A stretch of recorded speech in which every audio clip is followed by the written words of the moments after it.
The sky above Sector Thorn was a sheet of rust, burnt orange fading into ash as the midday heat thickened like smoke. No clouds, no breeze. Just the hum of old reactors and the low murmur of survival echoing through the canyon-like alleys of the central trade quarter. Here, water was more than currency, it was breath. And today, there was not enough to go around. Ciela ran. Her bare feet slapped against sun-warmed stone, arms wrapped tightly around a cracked containment crate no larger than her chest.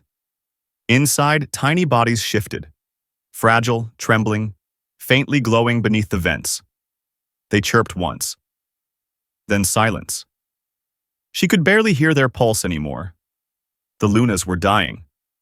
She stumbled through the crowd, dodging armored boots and shouts in languages she could not understand. Vendors shouted numbers and lies. Workers bargained over sweat and salt. No one saw her. No one cared. Just another alien runt, too small to matter. She stopped at the first booth. A water seller.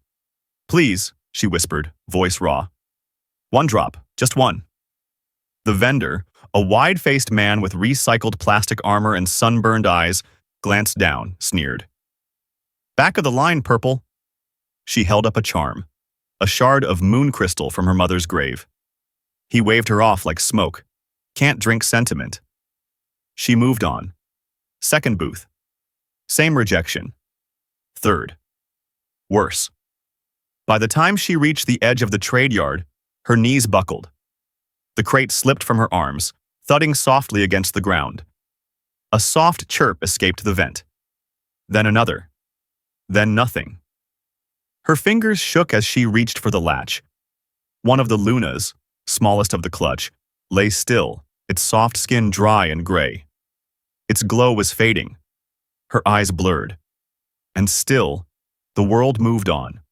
Footsteps approached. Heavy, slow. The sound of someone not in a rush to help. She braced herself for another boot, another shove, another order to vanish. But instead, there was silence. Then a shadow. She looked up. A human stood there. Older. Dust-covered. Tired in the way only people who had stopped hoping looked tired. He crouched. And without a word, he reached into his coat and pulled out a small, soft-edged pouch, the kind issued to workers for emergency rations. He unscrewed the cap, held it over the crate, and tilted it gently. 3 drops of water fell, catching the light as they dropped, glimmering like diamonds. One landed on the smallest Luna. The creature shivered, glowed, breathed. The man said nothing. Ciela stared at him. "Why?" she whispered. He didn't look at her. Just stood, slowly, lips cracked, hands empty now. "I had enough," he said. Then he walked away. She blinked hard, not trusting the moment, not trusting anyone. But the pouch was real. The water was real. And one of her Lunas was alive. She picked up the crate, held it to her chest, and for the first time in days, something moved in her chest that wasn't fear. She didn't know his name, but something told her. She would. Very soon. The air in the worker barracks was always dry, like someone had wrung the oxygen through cloth and left behind only heat. Inside the prefab shelters lining the outer ring of Sector Thorn, the fans groaned in protest, spinning just fast enough to keep the walls from melting. In one of the quieter corners, behind a broken supply crate and a dented coolant pipe, Darren Holt sat with his back against the wall, lips cracked, head tilted toward the ceiling. His water pouch was empty. He could still feel the weight of it in his pocket, out of habit. A phantom comfort. 3 drops. That's all he had given. Not much. Not enough to cost him his life. And yet, here he was. Vision swimming, heartbeat slowing, every breath coming shorter than the last. He wasn't dying. Not yet. But it was close enough to remember what it felt like.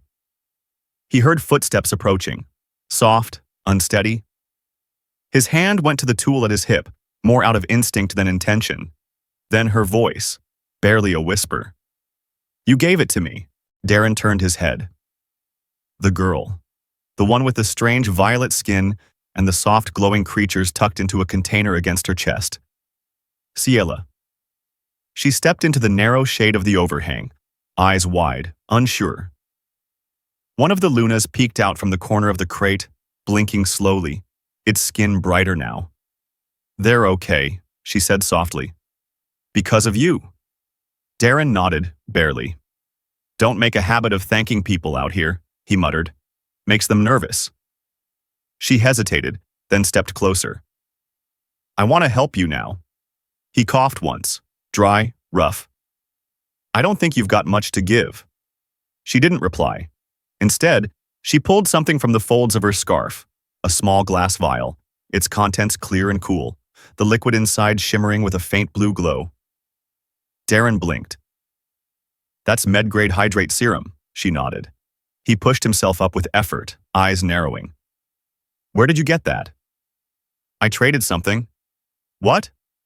She held up a thin chain, now broken, with a stone at the end that caught the light like starlight caught in water. "My mother gave it to me." Darren stared at her, then at the vial. "You shouldn't have." "I did," she said simply, "like you did." Silence stretched between them. He took the vial, drank. It wasn't enough to heal, but enough to stop the shaking. His eyes cleared a little, and when he looked at her again, he didn't see an alien child. He saw someone who understood, not because she had to, because she chose to. He leaned his head back against the wall, exhaling slowly. "All right," he said. "I owe you one." Ciela smiled. Just a flicker. The Luna purred in her arms. And for a few seconds, in the deepest part of the harshest place in the system, two people who had no reason to trust anyone sat together in the shade. And trusted. The sun dipped behind the jagged ridge of scrap towers that marked the outer edge of Sector Thorn, but the heat did not leave. It pressed down like memory, clinging to the skin, soaking into bone. Darren stood outside the barracks, a dented flask of filtered dust tea in one hand, watching the workers shuffle home. Welders, cleaners, fuel scrapers. No one looked up. No one ever did. Inside, Ciela sat cross-legged on the floor, softly humming to the Lunas in her crate. The smallest one, the one that nearly died, now glowed a steady blue, its breathing even, its little limbs curled gently against its siblings. They had made it through the day. For now.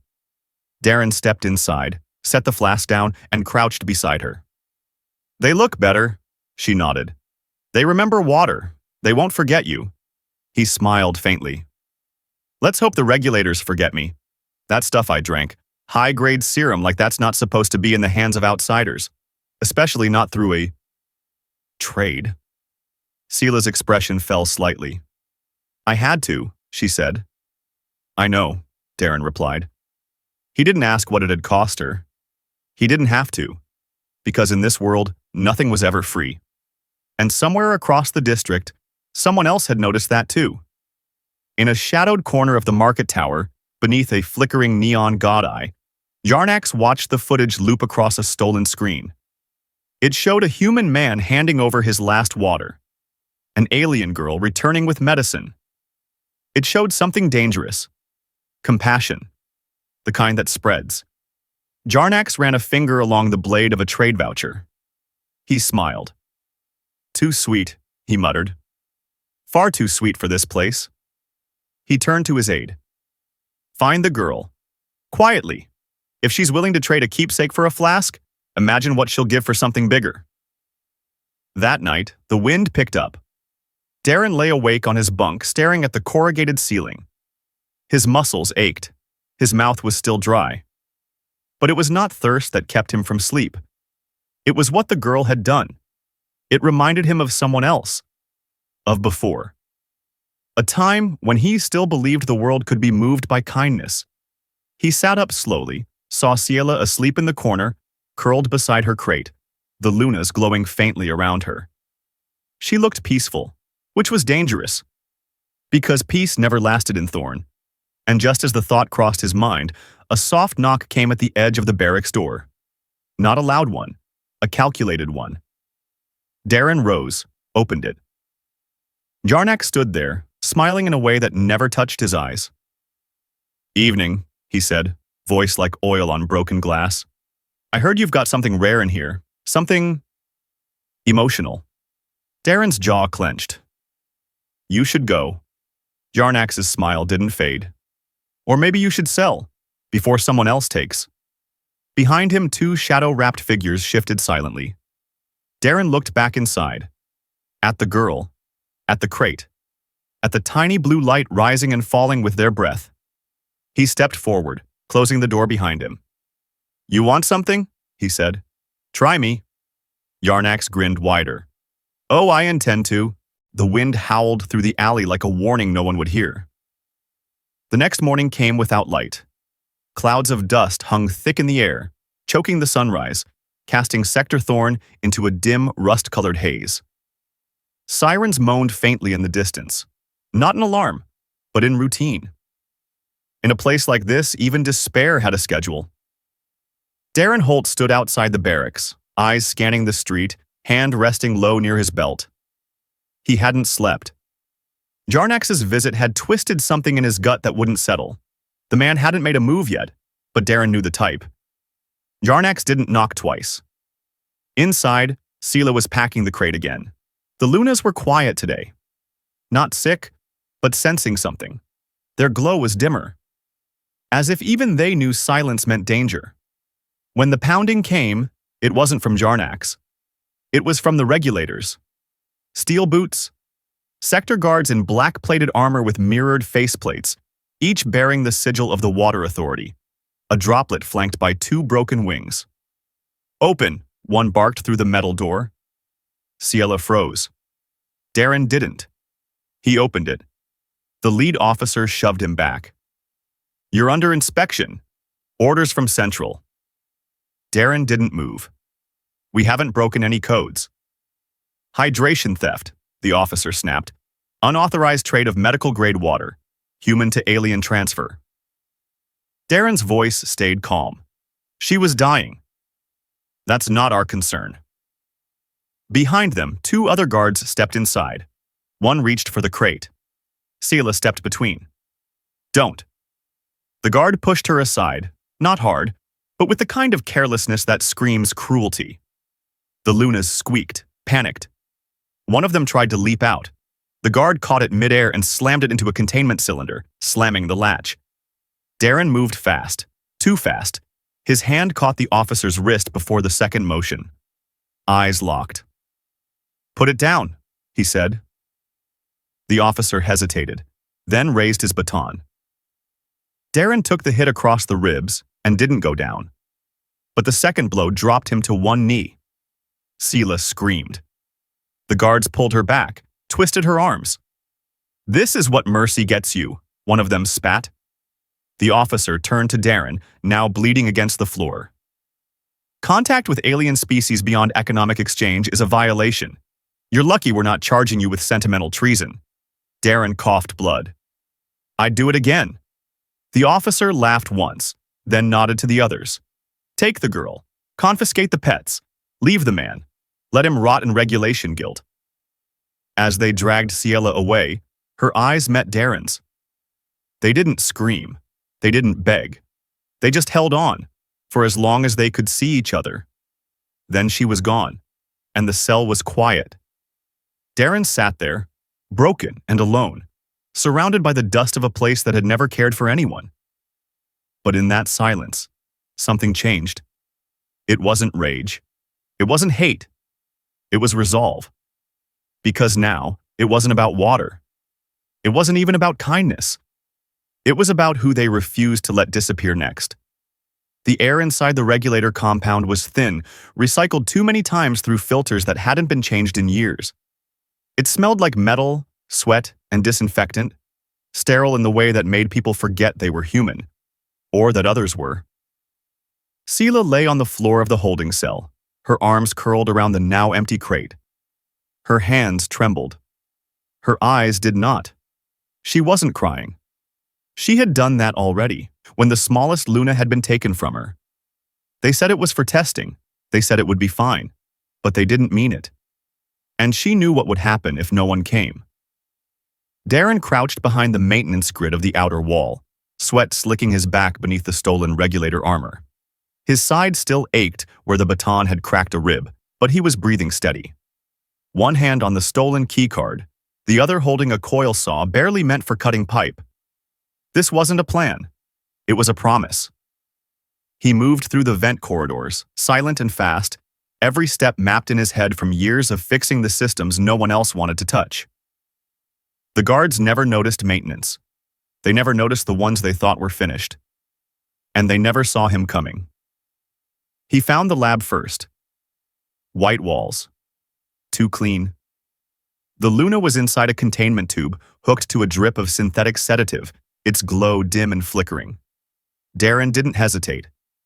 He broke the tube, caught the creature mid-collapse, wrapped it in the soft fabric of his scarf. The creature pulsed faintly against his chest. One down. Now the hard part. In the holding cell block, Sela sat up as the lights flickered once, twice, then cut completely. Emergency red glow filled the hallway. Footsteps approached. Fast, close, familiar. The door slid open. Darren stood there, bruised, sweating, holding the smallest Luna like a heartbeat in his hands. Sela gasped, her voice cracking. "You came. I said I owed you." She stood, taking the Luna back into her arms. It chirped weakly, then nestled into her skin. "We have to go," he said. Alarms began to echo above them. Too late. They had been seen. They ran. But the corridor was narrow. The exits watched. As they reached the courtyard gate, two guards stepped out, armed, armored, ready. Darren raised his hands. "Don't." Then something happened that shouldn't have. The guards didn't shoot. They didn't speak. They stepped aside. Behind them, three workers stood. Milo. Rena. A third Darren didn't know. All from the barracks, all still covered in soot and steel. They didn't carry weapons, just stood there, in the way. The guards hesitated. Darren walked through, and the others followed. No slogans, no banners, no riot, just presence. And in this place, that was enough. They made it out before the lockdown triggered. Outside, beneath the scorched sky, Ciela looked up at Darren. "You didn't save me," she said. He turned to her, confused. "You saved us." Sector Thorn never stayed quiet for long. In the days after the escape, Darren and Ciela kept low. They moved between shadowed corners of old repair depots and empty cargo loaders, never staying in one place for more than a few hours. Word of the incident spread like static. An unauthorized rescue, a worker shielding an alien, a child saving a dying human. No one said it outright, but the story lingered. Even when no one was speaking it, everyone felt it. And stories, in places like this, were dangerous. Because they made people care. And caring made people brave. Which is why Jarnax returned. He didn't bring guards this time. He brought buyers. 3 of them. Cloaked in black, their faces hidden, their voices distorted by speech-masking implants. They walked like nobles but smelled like power, the kind of power that didn't ask permission. They found Darren near the southern ridge, where he was repairing a heat pump with a half-broken wrench and no backup. He stood when he saw them. Jarnax stepped forward with a smile that showed no warmth. "Darren," he said smoothly, "you've been busy." "I've been surviving," Darren replied. "Semantics," Jarnax chuckled. "The difference between surviving and disrupting is thin out here. And you, my friend, are tipping." Darren said nothing. One of the buyers stepped forward. "We heard you're housing a Valari child with regenerative empathy traits, possibly even cognitive empathy response loops." "She has a name," Darren growled. "Names are expensive," the buyer said. Jarnax raised a hand. "Let's not make this messy. Give us the girl. We erase the charges. We pay you triple the market value. No one gets hurt." Darren didn't blink. "She's not for sale." The buyers looked at one another. Then one of them raised a hand toward his ear. "Then we'll take her." But the signal never went out, because Sector Thorn answered first. From behind the ridge, from the corners of old shop roofs, from between broken turbines and low tunnels, They came. Milo. Rena. More workers. More faces. None of them armed. All of them present.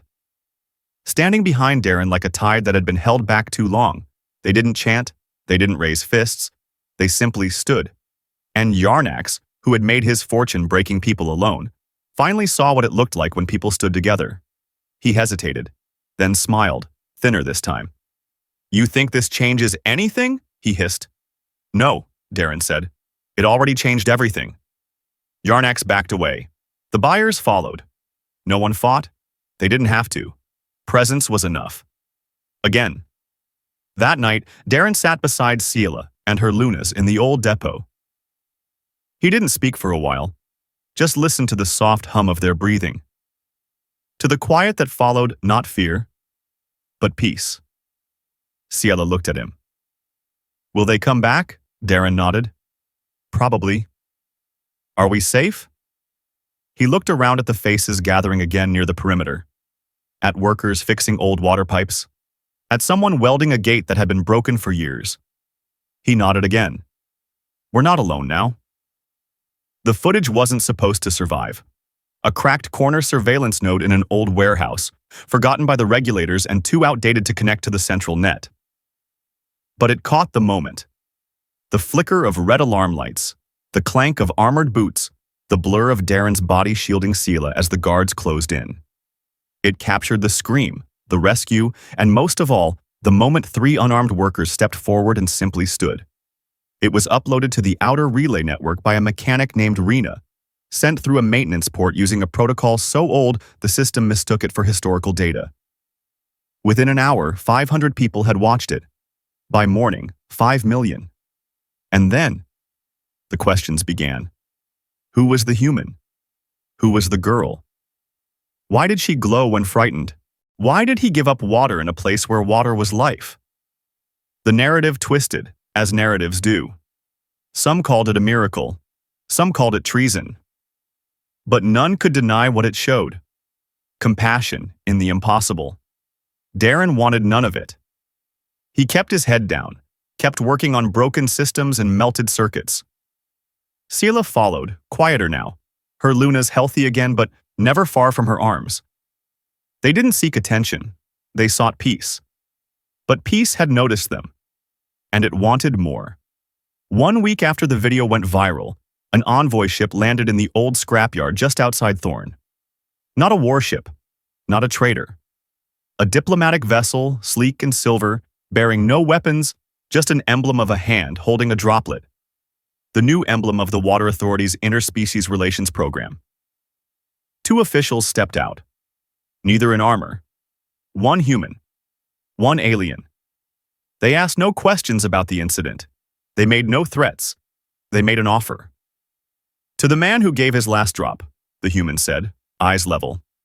And to the girl who made him believe it was worth it. They wanted to start something new. A pilot program. Protection for interspecies dependents. Access to medicine. Legal status for hybrids. A voice for those too often treated like silence. And they didn't want Darren to lead it. They wanted him to name it. He shook his head at first. "I'm not a leader." "You were when it counted," the alien said. Darren glanced at Ciela. She nodded once. He looked back and said quietly, "Call it the first drop." That night, in a dusty barracks where water still had to be boiled twice to be safe, Darren sat with Ciela, her head resting on his shoulder. She looked up at him. "Do you think they'll forget?" "Maybe," he said, "but not all of them." "Why?" He smiled. "Because someone's already watching." Above them, in the quiet stars, 100 new stories were already being written. And every one of them began with a choice. The plaza had no banners, no choir, no great fanfare. Just a scattering of dust, the low hum of machinery, and people, humans, aliens, hybrids, standing together beneath the faded structure that had once served as a regulator checkpoint. Now it was something else. A beginning. In the center of the square, a small platform had been assembled from recycled metal panels. It creaked under the weight of the few who stood there, but no one seemed to mind. On the front row, a child from the northern slums clutched a Luna close to his chest. Nearby, a soldier in rusted armor placed his helmet at his feet and crossed his arms, eyes lifted. They weren't here to celebrate. They were here because something had changed. Darren stood near the edge of the crowd, arms folded, jacket open to the breeze that cut through the heat like a second chance. He wasn't on stage. That had never been his place. He preferred the shadows, the quiet, the work. But today, he was visible. Ciela stood beside him, not a child anymore, though still wrapped in the same soft scarf she had worn that day in the market. The Lunas blinked calmly in their case, nestled between them. A reporter approached, camera drone hovering just above her shoulder. She smiled gently, respectfully, microphone in hand. "Mr. Holt," she said, "if I may ask, why did you give her your last drop of water?" Darren didn't blink. Didn't shift. He just looked up at the sky, at the pale blue above Sector Thorn, tinged with gold from the filtered sun. And he said, because no one else did. That was all. No speech, no declaration, just truth. The drone pulled back. The feed continued to beam live across 6 systems. And across those systems, people watched as 2 figures stood side by side in a place once ruled by fear and silence, now broken open by a gesture no bigger than a sip of life. Later, they would call it a movement. Later, there would be programs, reforms, treaties. But it had not started with politics. It had started with one moment, one choice, one drop. And somewhere high above, in the orbiting relay station, a child watching the feed whispered to no one in particular, "I want to do that too." Sometimes the smallest kindness reshapes the largest sky. Would you give something you cannot afford if someone else needed it more? Would you step forward first, even when the world is watching in silence? Share your thoughts in the comments, because maybe someone else is waiting to hear that they're not alone anymore.